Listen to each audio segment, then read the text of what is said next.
What's happened to CM Punk?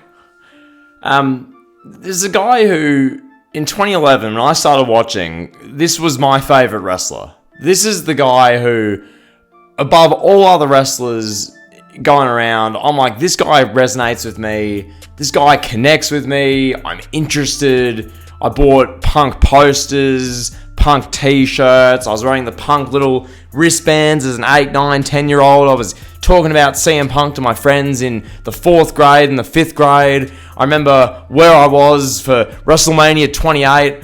I was like, oh my god. I was running to school the next day. Oh my god, Punk beat Chris Jericho, guys. Chris Jericho sucks. That was me when I was younger. And now we sit here, the end of 2025, and Punk's made his comeback to WWE, which has been awesome. On the whole, I thought Punk's comeback's been quite good. He's now the current World Heavyweight Champion, which is cool.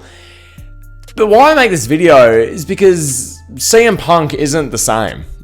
And I don't feel the same towards CM Punk that I used to. And quite frankly, CM Punk, Phil Brooks, the performer, as he's come out and said in interviews, he doesn't approach WWE the same way himself as he used to. And really, how Punk used to go about the company, how Punk used to carry himself, that chip on his shoulder that Phil Brooks had just for years personally, which carried over to CM Punk, the WWE TV character. That's why I became such a CM Punk fan. Back in 2011, when he cuts the pipe bomb promo, and you think, oh my god, what the hell? Like, for the people who were really following wrestling hard, the only time you'd heard anything like what Punk said in that pipe bomb was in shoot interviews, in dirt sheets, in wrestling Reddit Squared Circle, on the forums. Stuff like that didn't get broadcast or said on the show, let alone by a talent, the echelon of Phil Brooks or CM Punk.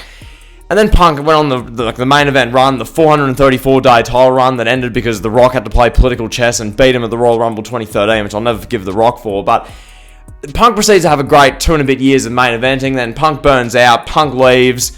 January 2014, he takes his ball and storms home the Monday after the 2014 Royal Rumble. And for 7 years, Punk was done. Because Punk had that burning chip on his shoulder that wrestling, it just ate away at Phil Brooks, the person. It got pissed off by this, pissed off by that. That angered him, this angered him. He wanted things his way or the highway. He was angsty. He was, I'm better than everyone else. Let me prove why I'm the best in the world. That was his bit. That was CM Punk. That's the CM Punk I grew up with and I loved. And then Punk came back. He comes back to AEW the first time, the first dance, whatever. Like when Punk comes back in Chicago, great. He has his AEW run. You tell Punk still had that like chip on his shoulder at that stage during the AEW run, all throughout it. All right, that's probably why Punk the fuse went off in AEW and there was the brawl out and everything like that. Stuff like that happens because Phil Brooks, the person playing CM Punk, has that giant chip on his shoulder. I'm better than these wrestlers. I'm better than this guy backstage. I know more about this guy, about what we should do than that person. I know what we should do, etc., etc. I'm better performer than you. Punk carried that chip on his shoulder into 2022. Brawl out happens. CM Punk then shows up in WWE. Okay? Punk comes into WWE, and to me, it felt like in 2023, or the very end of 2023, but 2024, when Punk was officially back for the full year. Yes, he had the injury, but Punk was still trying to prove himself as the performer within the WWE environment. It still felt like there was that chip on Punk's shoulder in 2024. That Drew McIntyre feud, what made that so friggin' amazing was because Punk and Drew were both, they had chips on their shoulders. They both didn't like each other, had chips on their shoulders. It made for an outstanding TV. That was the feud of 2024. That was probably the best feud outside of stuff with the Bloodline. The best thing we've seen in North American pro wrestling in the 2020s. That feud was outstanding. The Hell in a Cell match, the stuff with Larry, the promos, the drama, the long-term nature of it, how it went almost all year. It was great. But ever since that Hell in a Cell match, it's just felt like Phil Brooks, and he's come out in interviews to saying this. It's not like there's some bombshell hot take from JTE, but it's felt like Phil Brooks has accepted, okay, I'm going to make the same from TKO, regardless of whether I'm opening the show or whether I'm main eventing. So now, what's the point? And for Punk, he main evented WrestleMania. He achieved his lifelong dream of main eventing WrestleMania 41, Night 1, triple threat match, Punk, Roman, Rollins. There was the storyline, but the favor, whatever. It was a whatever storyline. It turned out to be an amazing match, an amazing moment for Phil Brooks. You see the stuff in WWE Unreal. Punk's crying backstage. It was just such an overwhelmingly great moment. To me, it's felt like in 2025, but specifically since WrestleMania, Punk, to just call it as is, it's phoned it in. It's now corporate Punk. It's corporate Phil. Punk is just happy to be there. He's showing up. As he said, as I was alluding to before, he accepts a paycheck regardless of whether he wins, whether he loses. He accepts being the first match or the last match because you make the same under this TKO arrangement. Apparently, that's what Punk said.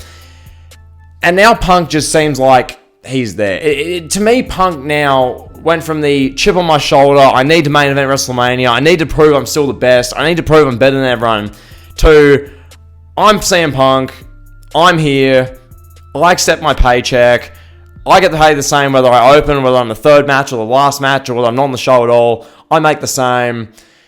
I'm CM Punk, guys. And that's sort of been the Punk MO, really since WrestleMania 41, but really most of this year. And it's different, because the Punk I grew up on was the anti-hero. He was the rebel. He's the one who would say what you just wouldn't say. He'd break the fourth wall. He'd drop lines which you go, oh my God, like a wrestler said that on TV. Punk himself opened the door for years of those pipe bomb promos where wrestlers go off and shoot from the hip and whinge about management on TV to try and get a little cheap push. Punk started that. Punk kicked the can down the road and got that going. And Punk, for me, will always be my favourite wrestler. For what he did when I was a kid, when I was most impressionable, and when he had the most impact, or when wrestling had the most impact on me, Punk was the guy who really stuck out to me most. But it's just different, man. It's, we're in 2025. Punk's got the grey hairs through his beard. His grey hairs through his hair now. He's the World Heavyweight Champion. So he's technically like the co in command of the company as far as the on-screen TV point of view. He's the champion. He's like a 7, 8, 9-time world champion now, whatever he is. That just isn't the same. It's not the CM Punk we grew up on. It's Phil Brooks. I'm happy to be here. I got the belt. My name's CM Punk, so my segment carries some weight, I guess, inherently, but I can just show up, say my lines, get beaten up, beat someone up, leave, get a paycheck. That's Phil Brooks now. And I'm still coming to acceptance with it because, quite frankly, it's a bit hard to accept, if I'm being honest. Like the visions I had of Punk when I was a kid, him as my hero almost, well, not exactly, but him as my favorite wrestler. And now we got what we got. It's not like Punk's bad now. It's just different, man. It's not the same. It isn't the same. So, yeah, that's been the video. Like, comment, sub, you know the drill. Peace.